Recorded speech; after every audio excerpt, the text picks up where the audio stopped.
All right, let's kick things off. Picture this. You get an invite, maybe the most intriguing one you've had in ages. It's for a party, right? But the theme is white trashy outfit. Huh, yeah. That definitely makes you pause for a second, doesn't it? Totally. You think, okay, how do I even approach that? How do you make it funny, make it work as ironic fashion without, messing it up completely or worse, coming across the wrong way?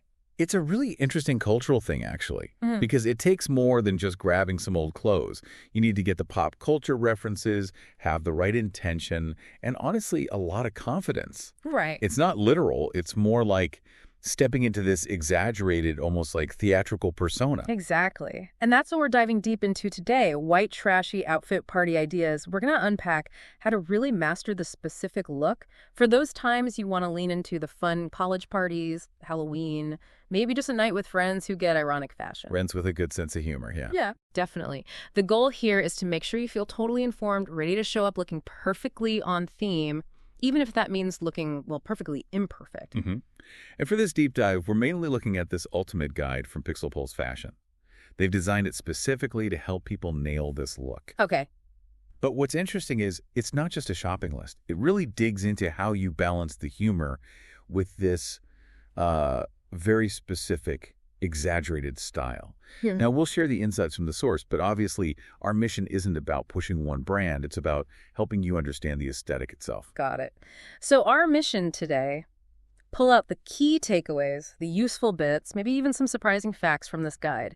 We want you to feel confident about pulling off this whole so bad it's good thing authentically. Right. It's about understanding the layers, the nuances of this style that's kind of popped up in pop culture for ages, seeing it as a costume, a character, a playful choice, without causing any offense. And that's such a crucial point right from the start. This is all about dissecting a specific type of lighthearted costume, a kind of comedic expression within a context where people understand the joke. Yeah, like a visual inside joke. Exactly. Yeah. A visual language meant to get a knowing laugh. So how do we start crafting this perfect trashy vibe? First, we need to define what the guide calls the so bad it's good aesthetic. Okay. It's not about looking genuinely sloppy or disrespectful, not at all. It's actually about intentionally choosing over-the-top fashion elements, things that push boundaries so much they kind of circle back to being, well, effective, clever even. Like fashion performance art for a party. Exactly. You're deliberately embracing this exaggerated look, almost a caricature, that says, yeah, I get the joke, I'm in on it. What's really fascinating is how the guide immediately flags confidence and humor as absolutely essential. Not just nice to haves, but the keys to actually owning this look. Without those, the whole thing just falls apart. It stops being a playful costume and could easily be misunderstood. It's really the wearer's attitude, how committed they are to the persona, that makes it work. That swagger, maybe? Yeah, the swagger, the knowing look, that playful, yeah, I know this is ridiculous and that's the point kind of vibe. Yeah. That's what makes it an ironic statement. That's such a critical point, and the guide hits it hard. It says explicitly, the goal is not mockery or demeaning anyone. That's vital. Crucial. It's about playing with a specific, exaggerated style for laughs and shared fun, not disrespect. So for you listening, remember, the intention is ironic fashion, comedic expression for a themed event where everyone gets it. Yeah, there's a shared understanding there, a visual language everyone's speaking. And if we look at where this comes from, culturally, it's really rooted in pop culture, isn't it? Oh, deeply. The source points directly to shows like Trailer Park Boys or My Name is Earl. Classics in this context. Exactly. They're not random picks. They're cultural touchstones that really cemented certain visuals into our collective idea of this look. Think about Ricky's shirts or Earl's whole vibe. Those characters made specific, often exaggerated clothing choices instantly recognizable. That's why they work as inspiration for parties. They created a shared visual dictionary for what ironic trashy looks like. Right. And the guide also clarifies what trashy clothing actually means here. It's not about dropping cash on designer stuff. Quite the opposite, yeah. It stresses that thrift stores, yard sales, maybe some DIY, that's the most authentic route. Absolutely. It's not about buying something expensive to look trashy. That would kind of defeat the whole point. It's about capturing an essence, that lived in, unpolished, maybe slightly accidental feel. Resourcefulness is key. Ingenuity, making do. And that point about thrifting and DIY actually hints at something else the guide brings up later, the sustainability angle. Oh, interesting. Yeah, the whole process encourages reusing, upcycling, giving old clothes a new life. So paradoxically, aiming for this trashy look can actually be pretty eco-friendly. Didn't see that coming. Okay, so we've got the philosophy down. Let's get practical. The clothes themselves, what are the absolute core pieces? The guide basically shouts it from the rooftops. Denim, everything. Okay, denim's the foundation. It's the holy grail for men and women. Yeah. Not just an option. It's presented as a requirement. But, and this is a big but, we're not talking about your fancy premium designer jeans. No salvage denim here. Definitely not. The guide wants denim that looks like it's seen some things, real wear, maybe some tear, stains even. A lived-in quality that brand new, expensive jeans just don't have. Denim with character. Exactly. Denim that tells a story of maybe not caring too much about polish. It instantly signals authenticity for this look. And the king of this denim, jorts, jean shorts. Oh, yeah. The guide calls them your best friend, especially homemade ones. Right. It actually tells you, take an old pair of jeans and hack them off yourself. And crucially, the more uneven and frayed, the better. That detail is key. It shouldn't look professionally done. It should look like a spur-of-the-moment decision with maybe some dull scissors. That raw edge is a feature, not a bug. Precisely. For women, the guide also flags denim miniskirts again, ones that look like they've seen better days. Yeah. And often paired with fishnet stockings. For that extra edge, as the guide puts it. That combination works. The distressed denim skirt, plus the slightly rebellious, maybe even laddered fishnets, it amps up the whole exaggerated vibe. We actually heard from a listener, Sarah M., who said, I showed up to my first white trashy party in regular jeans and felt completely overdressed. Now I know it's all about the cutoffs, baby. That perfectly illustrates the point. It's not a casual suggestion. It's like the uniform for this theme, her feeling overdressed in normal jeans, says it all. It shows you how specific it is, even though it looks effortless. Totally. Achieving that artful messiness takes, ironically, quite a bit of thought. Every frayed edge counts. Okay, moving up from the waist. The perfect trashy shirt. The guide mentions the classic wife-beater tank top as an option, obviously. A staple for sure. But it suggests the elevated choice, the one that gives you more room for humor and personality, is a well-chosen graphic tee. Right, this is where you can inject your own comedic spin. But what makes a graphic tee well-chosen for this? Good question. The guide is specific, not just any graphic. It says look for beer logos, NASCAR references, or anything with an intentionally cheesy slogan. Okay, so recognizable cultural stuff, often with that self-deprecating humor built in. Exactly. The cheesier, the more ironic, the better. It's like wearing the joke on your chest. Literally. And the guide does mention sources like Pixel Pulse Fashion as being good for this, saying their tees can be a perfect foundation. Meaning they deliver the look without sacrificing comfort or quality too much, which is practical, right? You want the outfit to last the party, and you want to be comfortable. A decent base lets you pile on the trashier elements effectively. That makes sense. Yeah. And it also mentions these kinds of tees can be surprisingly versatile. How so? Well, the source notes they can be versatile enough to wear beyond just party themes, which links to something we'll touch on later, how bits of this look can actually sneak into everyday style. Finding pieces with a double life. Interesting. Mike T., a college student, told us, I picked up this hilarious graphic tee that says, a little on the trashy side, and it was the hit of the party. Everyone wanted to know where I got it. That's the reaction. A laugh, appreciating the commitment. It shows the shirt isn't just clothing, it's a conversation piece, a visual gag that landed. Proof that even within bad taste, there's an art to getting it right for the theme. Okay, let's get into building the actual outfits. The guide differentiates a bit between approaches for women and men. Makes sense. For the ladies, it points straight to trashy Y2K clothes and modern twists. Apparently, the early 2000s were a goldmine for this kind of iconic, intentionally trashy fashion. Oh, absolutely. The era of, well, let's get into it. The guide highlights things like low-rise jeans, the lower the better. Like aggressively low-rise? Yeah, and crop tops that barely qualify as shirts, minimal coverage, maximum confidence, and, of course, glitter. Enough glitter to blind a small village. You can just picture it. That unapologetic Y2K vibe, the guide actually gives a step-by-step formula for women. Oh, useful. Lay it on us. Okay, step 1. Start with those ultra low-rise jeans or a denim miniskirt. Step 2. Add a crop top or trashy tank top. Bonus points if it's mesh or has cutouts. Really lean into that Y2K thing. Got it. Mesh and cutouts. Step 3, layer on chunky jewelry. Big hoops, layered necklaces, rings on every finger. Think quantity over quality here. Plastic, fantastic. Visual weight. Step 4, crucially, don't forget leopard print trashy accessories. A belt, shoes, maybe a hair thing. Leopard print is basically mandatory. A cornerstone pattern for sure. Signals that wilder vibe. And finally, step 5, complete the look with platform shoes or cowboy boots.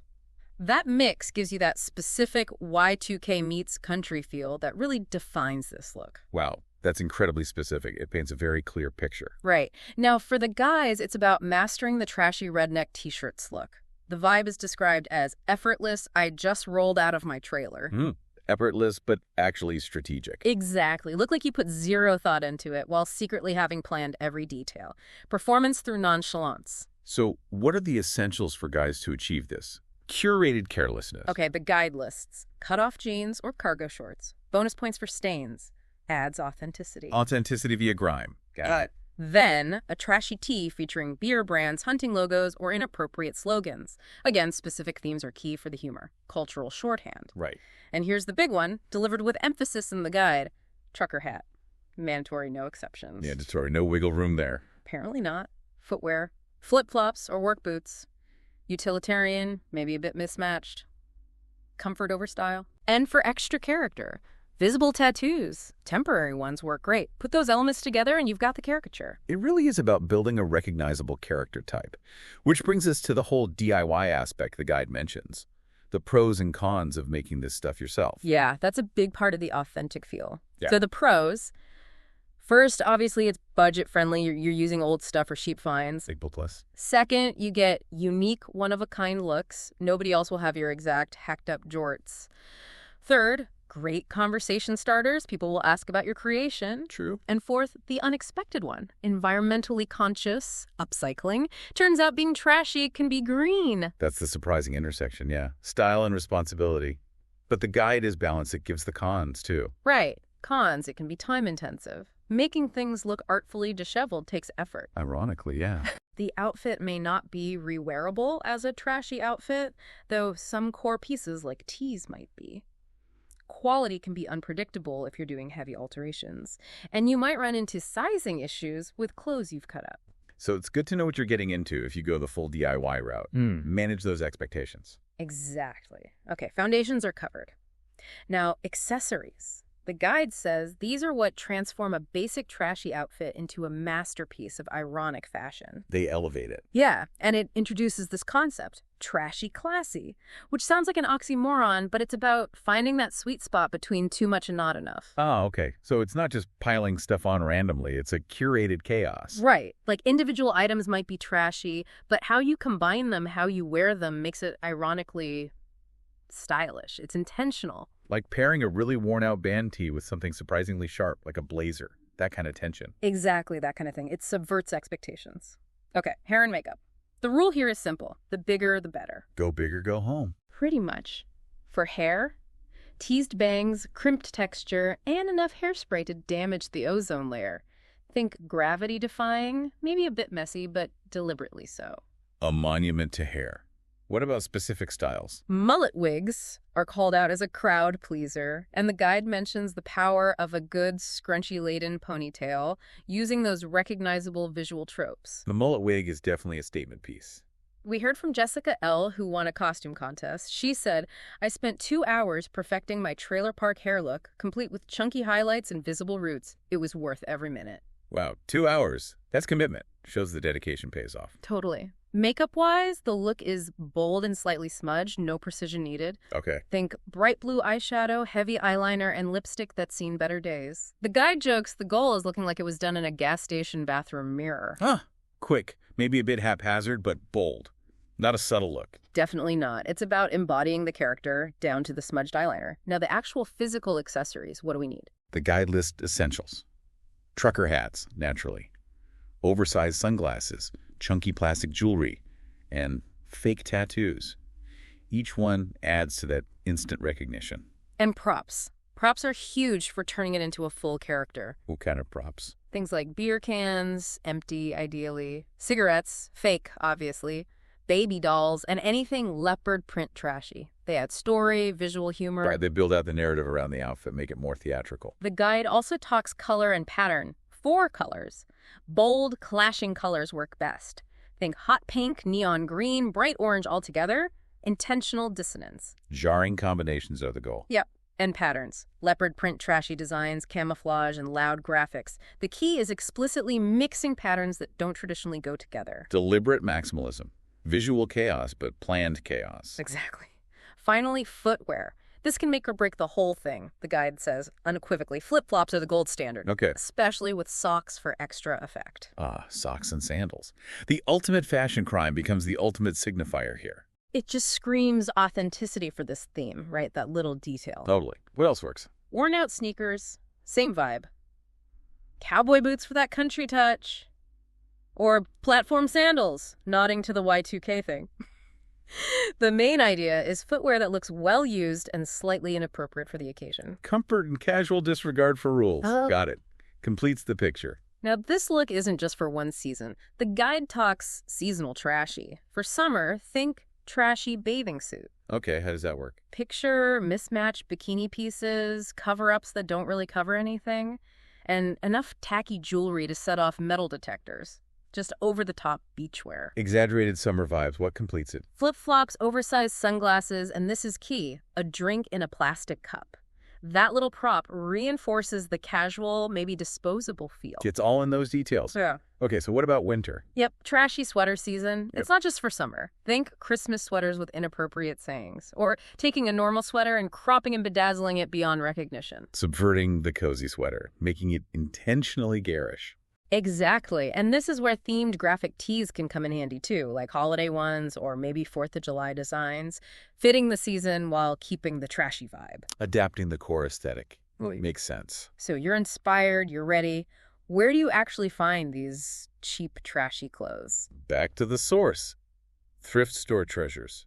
Thrift stores, yard sales, even the back of your own closet are the best places. Right. It emphasizes that hunt, the resourcefulness. It's not about the price tag. And you're looking for specific things. Clothes that are slightly too small, slightly too big, or just have that perfect, authentic wear and tear. Fades, maybe minor flaws, things with character. It's a treasure hunt for comedic gold.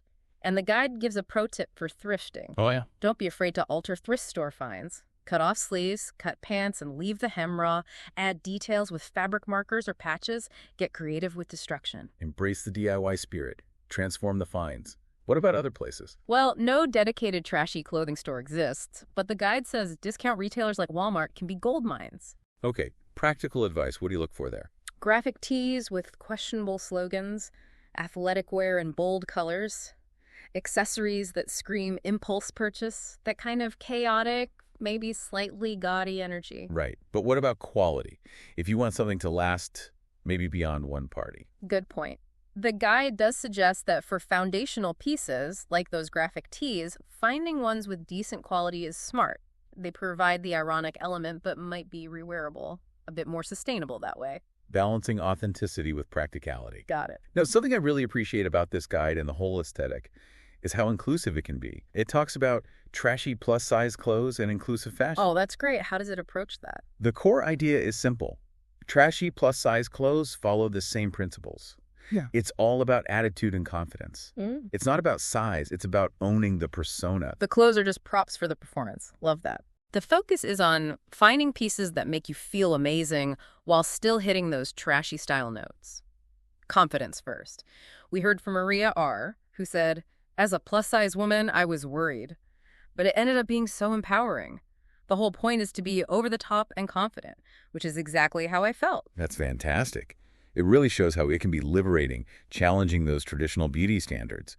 The guide confirms things like crop tops, tube tops, statement pieces work at any size if worn with that confidence. Absolutely. It's about the spirit, not a specific body type. Now, what if you're doing this as a group? Ooh, group costumes. The guide has ideas for couples and groups, including the classic trashy mom costume. Apparently, it never goes out of style. Huh. What defines the ultimate trashy mom? It's the soccer mom gone wrong. Think yoga pants with holes, an oversized tee with wine stains, hair that looked like it hasn't seen a brush in days. Instantly recognizable. Add props like a fake cigarette or fake tattoos to complete the picture. A very specific, humorous caricature. What about bigger groups? That's where the guide says these ideas really shine. The ultimate suggestion. Coordinate with friends to create a whole trailer park family, complete with matching mullets and coordinated trashy t-shirts. Full commitment. A living ensemble cast. Exactly. It even suggests assigning roles. The rebellious teen, the beer-loving dad, the overwhelmed mom, the wild child. Adds depth, makes it a whole humorous scene. Transforms costumes into a collective performance. Brilliant. Okay, so you've got the clothes, the accessories, the attitude brewing. What are the final pro tips for really nailing this? The finishing touches. A professional party stylist quoted in the guide says, the secret isn't just the clothes, it's the attitude. You have to commit to the character 100%, back to that core idea. Conviction is key. Can't fake the funk. What else? Mastering the art of layering trashy Y2K fashion. Since Y2K is having a moment, Right. the key is layering. Multiple tank tops, maybe a shirt over a mesh top or a flannel tied around your waist over low-rise jeans, creates that visual complexity, that purposefully chaotic look. Building texture and interest. Makes sense. And to perfect those trashy 2000s outfits, the advice is study the fashion disasters of the early aughts. Do your historical research. Exactly. Think velour tracksuits, trucker hats worn with everything, body glitter visible from space. Channel that specific energy. But maybe with a modern twist. Yeah, the guide suggests mixing that nostalgia with today's graphic tee trends. Use tees that have that Y2K spirit, but with modern humor. Capture the essence, don't just copy it literally. Okay, now let's be honest, half the fun is the photos. Yeah, the guide totally gets that. Making it Instagram-worthy, your trashy and sassy shirt needs to pop online. So you should choose shirts with good Instagram captions built in. Yeah. Or designs that just photograph well. Pretty much. Look for humor and visual impact. Again, the guide notes graphic tees designed this way are ideal. They look good in pics while keeping that authentic trashy feel, performing for the camera too. Smart. But are there mistakes to avoid? Things that take it from funny to not funny. Crucial point. Avoiding common trashy clothing mistakes. Number 1, absolutely critical. Don't go too far. Okay. Remember, it's about humor, not offense. Keep it playful and avoid anything truly inappropriate. That fine line again. Satire, not ridicule. Got it. What else? Practicality, comfort matters. You'll be wearing it all night. Make sure you can move, dance, exist comfortably. Also, maybe start with a quality foundation. Decent basics like tees, then add the trashy stuff on top. Helps with durability and comfort. Good tip. And finally, know your audience. Make sure everyone at the party is on board with the theme and the tone. Avoid misunderstandings. Communication is key to making sure the joke lands well for everyone. Makes sense. Now, here's that unexpected benefit again, the environmental angle. Right, the sustainable trashy style. Still sounds funny saying it. It does.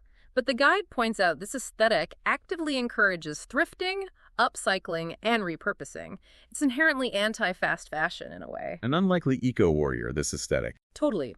The guide suggests practical steps. Shopping secondhand first, repurposing clothes you already own, even choosing quality pieces like versatile tees that last longer, and dyeing accessories instead of buying single-use plastic stuff. It really challenges what we think sustainable fashion has to look like. It's about resourcefulness, not just a specific minimalist style.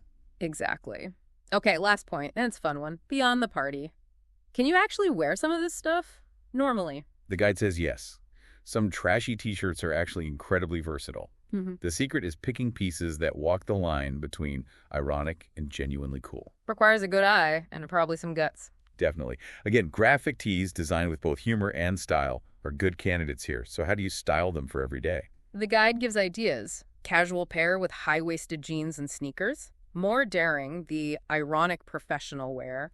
Try it with a blazer and dark jeans. That's real trashy classy. Subverting the office dress code, maybe. Potentially. Or for weekends. A denim jacket and boots. It shows these pieces can actually have a life beyond the party theme if you style them thoughtfully. Very cool.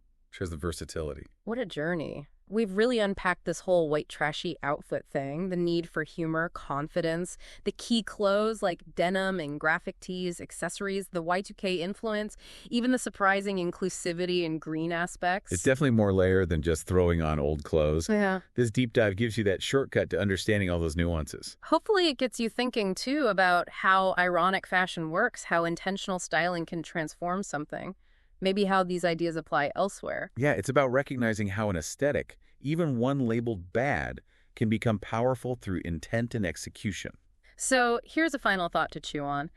How does something designed to be trashy become this celebrated, even empowering form of self expression at parties or in pop culture? Interesting question. What does it say about how fluid good taste really is? And about the power of just committing fully to a character or a look? Maybe at the end of the day, true style isn't just the clothes, it's the attitude behind them.